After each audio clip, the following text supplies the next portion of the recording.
Hello friends, कैसे हो सब? आई होप आप सारे अच्छे होंगे। मैं भी अच्छी हूँ।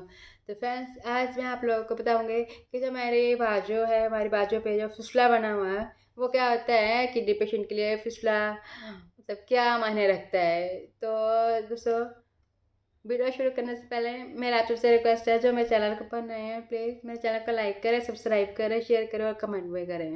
हाँ, तो दोस्तों शुरू करती हूँ। तो मेरे बाजू के ऊपर जो है कितने अभी तो फिलहाल दो फिसले हैं। सर अभी मेरे बाजू के ऊपर दो फिसले बने हुए हैं, मतलब कि बंद नहीं करवाया एक, और एक है एक से में डायलिसिस होती है। तो दोस्तों, शुरू शुरू में हमें पता नहीं होता था इतना कि ये फिसले क्या होते हैं। फिसले एक किडनी पेशेंट को लाइफ लाइन ही समझ लीजिए। मतलब कि फिसला एक तरह हमारी तरह किडनी पेशेंट का लाइफ लाइन होती है, क्योंकि यहाँ से डायलिसिस होती है। अगर इसको कुछ होगा तो टेंशन टेंशन, मतलब दुखों का पहाड़ टूट पड़ेगा हमारे ऊपर। यह मतलब बोलने का। तो फ्रेंड्स, मैं बताती हूँ आपको मेरे बाजू के ऊपर कितने फिसले बने हैं। मेरे बाजू के सबसे पहले 2017 में जब मैं बीमार हुई थी तो फर्स्ट फिसला बनाया था। तो जब माता नान के चैरिटेबल में हॉस्पिटल में जाते थे तो हमें पता नहीं होता था कि जो डायलिसिस मशीन की स्पीड है वो कितनी होनी चाहिए थी। मतलब कि टेक्नीशियन को तो पता नहीं है, मेरे ख्याल से तो उसको भी नहीं पता थी, क्योंकि वो मेरे डायलिसिस मशीन की स्पीड पूरे 600 रखता था। पूरे 600 होते हैं, 600। ऐसे मेरा पहले नेकलाइन यहाँ गले से पाइप से डायलिसिस होती थी ना, तो मुझे पता चल जाता कि यहाँ से ब्लड निकल रहा है। मेरा मुझे फील होता था कि मेरे अंदर से मेरा ब्लड निकल रहा है और फिर अंदर जा रहा है, मतलब ऐसे फील होता था। इतनी तेज मशीन, मतलब वो चलाता था, मतलब डायलिसिस मशीन को स्पीड इतनी रखता था। और फिर जब निकाल दे 40 दिनों के बाद तो हमारा फिसला रेडी हो जाता है, उसमें इंहेलर लगा के डायलिसिस कर सकते हैं। तो मेरा भी कुछ ऐसा ही हुआ। 40 दिनों के बाद मेरा फिसला उसने शुरू कर दिया। तो जहाँ सॉरी लेफ्ट साइड जो मेरा फर्स्ट फिसला बनाया था, तो पिम्स हॉस्पिटल में वो अच्छी तरह से चला था। 2 मंथ चला होगा वो, हाल हाल 3 मंथ चला होगा बस। फिर क्या उसने मेरे डायलिसिस मशीन की स्पीड थी वो पूरी 600 मतलब रखता था। बहुत बहुत अजीब सा फील होता था मेरे को जब वो मेरे डायलिसिस स्टार्ट करता था। तो उसको हमें भी इतनी नॉलेज नहीं थी कि इस डायलिसिस मशीन की कितनी स्पीड होनी चाहिए कितनी नहीं, है ना। तो ऐसे ऐसे करते हैं, उस स्पीड की वजह से मेरा फिसला भी बंद हो गया। बहुत तुम्हारा फिसला खराब होगा, अब जाओ नकलाइन डलवाओ। फिर से हमने ये दूसरी साइड नकलाइन डलवाई। फिर नकलाइन डलवाए, नकल डलवाने के बाद फिर मैंने मेरा राइट साइड बाजू के ऊपर फिसला बनाया उन्होंने। फिर वहीं पे हमने प्राइवेट हॉस्पिटल में जाके जलंधर में फिसला बनाया। फिर उसकी स्पीड भी ऐसे ही रखता था इसकी, है ना। जब 40 दिनों के बाद शुरू हुआ, ये नेकलाइन लगा दी यहाँ से और ये शुरू किया, इसकी स्पीड ऐसे शुरू करता था। तो हमें तो बिल्कुल पता नहीं था। फिर क्या, इस फिसले के ऊपर एक फिंसी टाइप हो गए। अगर वो फट जाती तो मेरे लिए बहुत मुश्किल होनी थी। तो उसने बोला, वही माता नान के चैप्टर टेक्नीशियन, कि जाओ आप इसको देखा देखा के आओ डॉक्टर के पास। तो हम गए डॉक्टर के पास। जा रहे थे, मैंने मैसेज किया डॉक्टर को कि ऐसे ऐसे हमारे यहाँ फिसला है, फिसले के ऊपर पिक भेजे सब कुछ व्हाट्सएप के ऊपर कि फिंसी टाइप कुछ हो गया। तो उसने मना कर दिया कि नहीं, इसका हमारे पास कोई मतलब ट्रीटमेंट नहीं है, आप पीजीआई चले जाओ। तो क्या, फिर हम पीजीआई गए। जब पीजीआई गए, पीजीआई वालों ने देखा ये फिसला नहीं। फिर जब हम पीजीआई गए तब पीजीआई वालों ने देखा और उन्होंने टेस्ट वगैरह किया। उन्होंने बोला कि ये फिसला बंद करना पड़ेगा। लो जी, और टेंशन हो गई, यार ये क्या हुआ, दूसरा फिसला हमें बंद करवाना पड़ेगा। पाइप कहाँ डालें कोई पता नहीं, है ना। फिर आ गए हम उसी के पास, बोलते अभी उन्होंने हम पीजीआई वाले ने हमें डेट दे दी, इतनी तारीख को आपने टेस्ट करवा के आना, इसको हम इतनी तारीख को बंद कर देंगे। तो फिर हमने वहीं माता नार के चैरिटेबल हॉस्पिटल में, फिर उसने मेरे को बोला, मेरा क्लाइंट, मैंने कहा अब कहाँ रख लेना, यहाँ पे पाइप ये नस ब्लॉक हो गई चुकी तब ये ये भी ब्लॉक हो चुकी है, दोनों साइड नसें जो मेरी ब्लॉक हो चुकी हैं। तो अब क्या करा, मतलब वो फिर बोलता है यहाँ लेग में पाइप डालनी है। फिर उसने लेग में पाइप डाली। दोस्तों, पाइप गोर से लेग में पाइप डाली ने इतना पेन किया, इतना पेन हुआ मुझे, मैं बता नहीं सकती। सच में बहुत बहुत बुरा किया उस डॉक्टर ने मुझे। फिर उसने मेरे को लेग में पाइप डाल दी, लेग में यहाँ गले के ऊपर पर पाइप डाल दी उसने। पाइप डाल दे, फिर हमने ये फिस्टुला बंद कराया, पीजीआई जाके पीजीआई वालों ने इस फिस्टुला को बंद कर दिया। पहला फिस्टुला ख़राब हुआ, फिर दूसरा भी ख़राब हो गया, फिर बनाया पीजीआई वालों ने तीसरा फिस्टुला यहाँ बीच में, तीसरा फिस्टुला बनाया। तो जो बनाया 15 दिन बाद बोला कि उन्होंने बोला कि 1 हफ्ते बाद आना। 1 हफ्ते बाद गए हम, ठीक था। जब हम दूसरे हफ्ते गए तब इस फिस्टुला के ऊपर भी एक फिंसी टाइप बन गए थे, वो फटने वाला था। तो उन्होंने, हम तो चेक करवाने के लिए गए थे नॉर्मली, मैं और मेरे सिस। तो उन्होंने बोला कि हमें इमरजेंसी में इसको अभी ही क्लोज़ करना पड़ेगा इस फिस्टुला को। सोच लो दोस्तों, मैं और मेरे सिस गए हुए पीजीआई बस में, वो भी, और हमें इतनी, मतलब सिर्फ मैं और सिस थे, इतना मुझे पता भी नहीं था। उन्होंने जहाँ चेक करते हैं पीजीआई में, उन्होंने हमें इमरजेंसी सर्जरी वार्ड में शिफ्ट कर दिया, भेज दिया। हम पैसे भी उतने के लिए गए, हमें क्या पता उन्होंने इमरजेंसी में ऑपरेशन कर देना। फिर घर में फ़ोन किया सिस ने, ऐसे से मम्मी, सिस ने मम्मी को फ़ोन किया, मम्मी ऐसे मम्मी होते करवाना पड़ेगा, जैसे वो हो रहा है ना, तो आप करवा लो। फिर हम वहाँ सर्जरी वार्ड में चले गए। वहाँ पे जो डॉक्टर्स थे, मैम थे, बोले, पूछा उन्होंने कौन है घर में, तो कौन कौन सब कुछ पूछा। बोले हम मैम हम सिर्फ चेक करवाने के लिए आए थे, हमें नहीं पता था कि ऑपरेशन होगा। मैम बोलती है आपका इमरजेंसी में ऑपरेशन करना पड़ेगा, ये फटने वाला है, ये फट जाएगा, और हमारे पास इतने पैसे नहीं है कि हम आप ये ऑपरेशन करवा सकें। मैम बोलते कोई बात नहीं है, मैं अंदर से प्रोवाइड कर दूँगी आपको सामान, टेंशन नो, बट हमें इसको जो है बंद करना ज़रूरी है। तो फिर एक तरफ से रोना है ना, दूसरी तरफ से मैं और सिस एक दूसरे को देखे, वो भी उसका भी मन रोने वाला, मेरा भी मन रोने वाला, और हम दोनों बहनें एक दूसरे को हौसला दें, कोई नहीं, सब कुछ ठीक हुआ, टेंशन ले ले तू। मैं भी बोलूँ कोई बात नहीं, टेंशन ले। वो वैसे अंदर से मैं डरे हुए कि पता नहीं क्या हो रहा है हमारे साथ, है ना। तो उन्होंने पूछा पाइप कहाँ डाली, मैंने कहा मैम लेग में पाइप डाली हुई है। तो बोलते चलो कोई बात नहीं। तो फिर उन्होंने ये वाला फिस्टुला भी बंद कर दिया, जो मेरा ऑपरेशन हुआ है पूरे 4 घंटे का, मतलब कि हम मॉर्निंग को गए थे चेक कराने 10-11 बजे के बाद, हमारा तो 3 बजे नंबर आया वहाँ पे सर्जरी का। तो 3 बजे उन्होंने हमारा फिस्टुला बंद कर दिया। फिर बोलते आपको यहाँ जिनके फिस्टुला बनाने के 2 घंटे तक यहीं रहना पड़ेगा। फिर मुझे उन्होंने वहीं रखा बेड के ऊपर। तो ऐसे ऐसे करते रात के 10-11 बज गए दोस्तों पीजीआई में।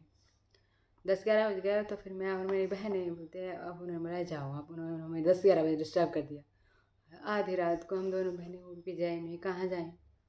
फिर क्या, हमने वहाँ से बस ले पीजीआई से हमने देख लो ऑपरेशन करवाने के बाद इतना पेनलेस होता है ना, मैं सच बोलूँ, कोई मेरे वीडियो सुना है ना, अगर कोई पेशेंट है उसको पता होगा कि एक फिस्टुले का पेन कितना होता है जब ऑपरेशन होता है, पेनफुल होता है ना, मैं आपको बता नहीं सकती।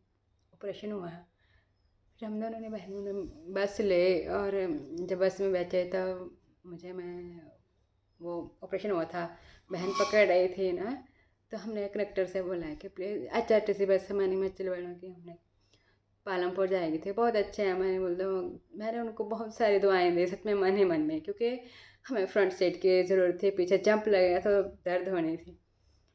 तो उन्होंने बोला कोई बात नहीं बेटा आप आ जाओ। उन्होंने हमें फ्रंट सीट दी, फ्रंट सीट के ऊपर बैठाया मेरी और मेरी सिस को। उन्होंने पूछा क्या हुआ, हमने बोला ऐसे ऐसे ऑपरेशन करवा के आए पीछे से। तो वो सारे हैरान हुए, तो ये क्या, हमने फिर से बता रही थी उनको सारी बात। तो बताए, तो फिर हम आ गए आराम से अपने घर। रात पहुँचे होने हम 1-2 बजे पहुँचे होने, 1-2 बजे तक पहुँच गए थे हम आए। हो गए मम्मा ऐसे ऐसे हुआ, मम्मी बड़े। तो एक तो कैसी ना सिचुएशन में हम गए थे और कैसे सिचुएशन में आए, मम्मा बहुत दुखी हुए कि फिस्टुला बंद कर दिया। फिस्टुला बनाना बहुत पेनफुल होता है, ये ऑपरेशन करवाना चाहे छोटा हो चाहे बड़ा हो, बहुत पेनफुल होता है। फिर इसके बाद पाइप डाल दिए उन्होंने, पाइप डाले हुए थे पहले, और इसको ओपन ही रखा। फिर देख रखते हैं फिस्टुला 1 2 3। फिर इसके बाद एक और बनाया फिस्टुला यहाँ पे नीचे, 4 फिस्टुला है। जब ये बनाया तो मेरे, फिर उसके बाद मैम ने बोला क्या हम अपनी दूसरी बाजू का टेस्ट करना, यहाँ कोई टेस्ट होता है बेन का, वो टेस्ट करने के बाद हम यहाँ फिस्टुला बनाएंगे। पर उन्होंने वो वाला टेस्ट नहीं किया पीजीआई उन्होंने सीधा बोला कि सोचा यहाँ पे बना हुआ है टेस्ट फिस्टुला, ये ठीक है यहाँ पे बना देते हैं। तो उन्होंने यहाँ फिस्टुला बना दिया, ये वाला फिस्टुला दिखाती हूँ आपको मैं। मैं ये फिसला बनाया है उन्होंने मेरा, देखो एक बैंड बनाई हुई है, ये बंद नहीं करवाया मैंने क्योंकि ये नस ब्लॉक हो गया ना, मेरे यहाँ से नस ब्लॉक हो गया। और जब ये बनाया था दोस्तों, मेरी बाजू इतनी मोटी हो गई थी, इतनी मोटी, और सारे ऊपर वैसे बैलून जैसे बन गए थे। तब उन्होंने बोला यहाँ से डायलिसिस नहीं होगी। उन्होंने टेस्ट किया है 6 मंथ के लिए, बैलून डाला यहाँ गले से, कुछ बैलून डाला लेते हैं इसको, बोलते ब्लॉक है जी। तब भी नहीं ठीक हुआ, सिर्फ 6 मंथ चला ये फिसला, फिर इसको बंद कर दिया। फिर उसके बाद यहाँ फिर से पाइप डाले, लेग से निकाल के फिर यहाँ पाइप डाले, ये पाइप डाले। फिर उसके बाद जो है मेरा लास्ट फाइनल जो फिसला यहाँ बनाया मेरा 1 2 3 4 5, जो है मेरा 5वां फिसला बना हुआ यहाँ पे, वो मैं आपको दिखाती हूँ। मैं इसको दिखाती नहीं हूँ किसी को, क्योंकि मुझे ये अच्छा नहीं लगता ना, पर क्या कहूँ, है तो मेरा लाइफ लाइन है ना ये।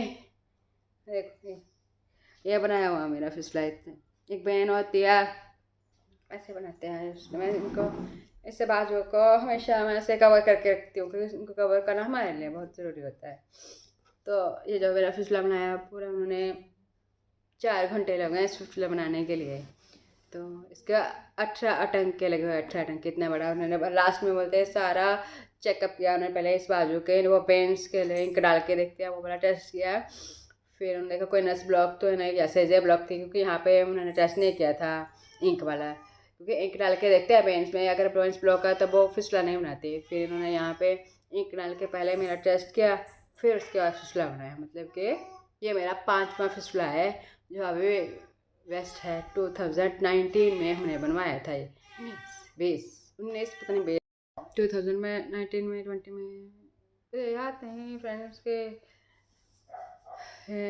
इतना पता है कि कोरोना टाइम में ही बना था ये मेरा फिसला, क्योंकि उस टाइम जो हमें मास्क वगैरह सब कुछ लगा के आते, सैनिटाइजर हैंड साफ करके सब कुछ, मतलब ये सब कुछ अपने पॉकेट में रखना पड़ता था हमें जब पिसाए जाते थे। तो फ्रेंड्स बस यही है। अब जो मेरा फिसला है ये बेस्ट है, ठीक चलता है अच्छी तरह से। अब जो मेरे डायलिसिस की मशीन है, डायलिसिस की मशीन की स्पीड जो है अब जो मेरे यहाँ 260 रखते हैं, और हमारे 260 या 300 तक ही रखवानी चाहिए अपनी डायलिसिस की मशीन की स्पीड, क्योंकि उस टाइम उस डॉक्टर ने 500 500 600 की स्पीड रखता था। तो आप खुद सोचिए इतनी स्पीड है ना, मतलब कि हमारी एज और मेरा वेट तो देख लेता है, तो है ना, अगर इतनी सर स्पीड रख रहा है तो मशीन के, तो कुछ फिसले, कुछ क्या, वैसे तो मेरे सारे फिसले मेरे को तो वही लगता है उस टेक्नीशियन की वजह से ही जो है ना लॉस हुआ। कान भी उसी टेक्नीशियन की वजह से मेरे ख़राब हुआ, उसने अमेरिका से इनका इंजेक्शन अगर ना लगाता तो शायद ठीक सुनाई देता है मेरे को। तो मुझे बिल्कुल भी दोस्तों सुनाई नहीं देता है, मैं सिर्फ लिपसिंग समझ सकती हूँ, बाकी कुछ भी नहीं। तो बस यही है दोस्तों कि मेरा अगर कोई पेशेंट, सॉरी, मेरी वीडियो कोई अगर पेशेंट देख रहा है तो मैंने उससे रिक्वेस्ट क्या, उनको वैसे पता होता ही है कि फिसला जो है हमारे लाइफ लाइन का काम करता है किडनी पेशेंट के लिए। अगर फिसले को कुछ होता है ना भाई, उससे बहुत तकलीफ होती है, दुख होता है।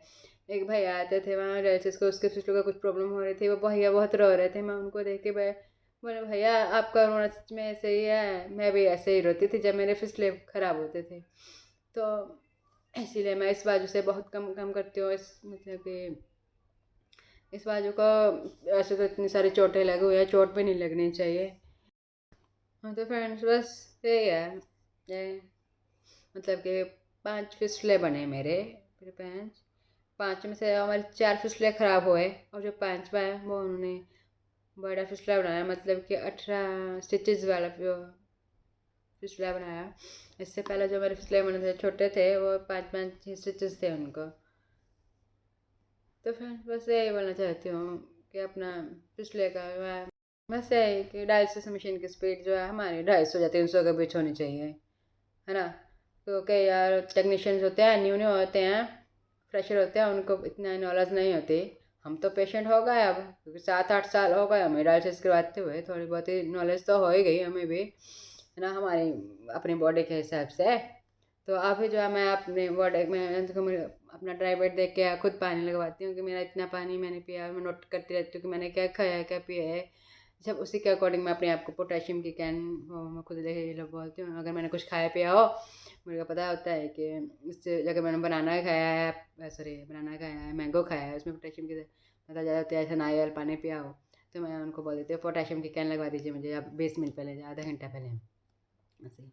और जो मेरा वेट है, अपने वेट के हिसाब से मुझे पता होता है कि मैंने पानी कितना पिया होता है, मैं उनको बोलती हूँ प्लीज़ मेरा पानी इतना लगवाना। और डायलिसिस मशीन की स्पीड में उनको कभी बार बोल देती हूँ, क्योंकि बार में हमें फील होता है जब मेरी डायलिसिस स्पीड की सॉरी मशीन की स्पीड तेज़ होती है, तो मेरी बाजू में अगले दिन स्वेलिंग आती है और मुझे दर्द होने लगती है, तो मुझे फील हो जाता है।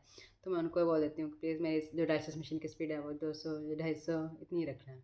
और मेरा जो पानी है वो पानी मैं खुद लगवाती हूँ कि मेरी ड्राई वेट्स मेरे बॉडी से, जो मेरे बॉडी से पानी है इतना निकाल दीजिए। तो बस हमारे ऊना के टेक्नीशियन है जो अभी का स्टाफ है, अब ऊना का मैक्सिमम जब से मैं ऊना में आई हूँ तब से ऑल स्टाफ A1 था, ठीक थे सारे। तो बस दोस्तों यही है मेरे, जो आप लोगों को बताया मैंने। तो बस यही कहना चाहती हूँ, अगर कोई पेशेंट मेरी वीडियो देख रहा है तो प्लीज़ अपने जो डायलिसिस मशीन की स्पीड है उसको ध्यान में देखना, मुझे पूछ लेना टेक्नीशियन से।